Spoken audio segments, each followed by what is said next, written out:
அஸ்ஸலாமு அலைக்கும். தினமணி பத்திரிகையில் வெளிவந்திருக்கும் ஒரு மிக மிக மிக முக்கிய செய்தி படிக்கிறேன், கேட்பதாக. தமிழகத்தில் 5300 ஆண்டுகளுக்கு முன்பே இரும்பின் பயன்பாடு. ராகுல் காந்தி பெருமிதம். தமிழகத்தில் 5300 ஆண்டுகளுக்கு முன்பே இரும்பின் பயன்பாடு தொடங்கியதை தொல்லியல் துறை உறுதிப்படுத்தியுள்ளதை காங்கிரஸ் எம்பி ராகுல் காந்தி புகழ்ந்துள்ளார். சென்னை கோட்டூர்புரத்தில் உள்ள அண்ணா நூற்றாண்டு நூலக கலை அரங்கில் தமிழ்நாடு அரசு தொல்லியல் துறை சார்பில் இரும்பின் தொன்மை புத்தகத்தை முதல்வர் மு.க. ஸ்டாலின் என்று வெளியிட்டார்.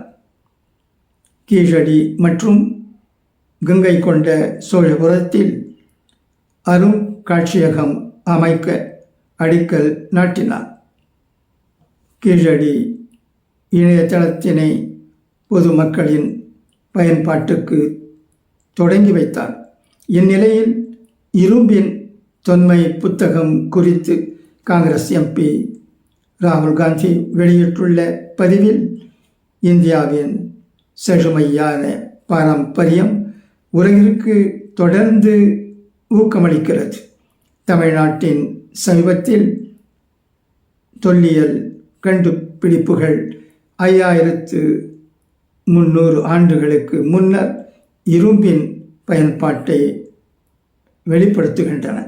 நாடு முழுவதும் எண்ணற்ற மைல் கற்களுடன் தமிழ்நாட்டில் பங்களிப்பு உள்ளது.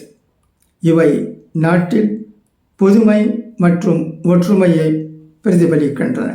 ஒவ்வொரு மாநிலத்திலும் சமூகத்திலும் குரலிலும் செழிந்து வளரும் இந்தியாவின் உணர்வை கொண்டாடுவோம் என பதிவிட்டுள்ளார்.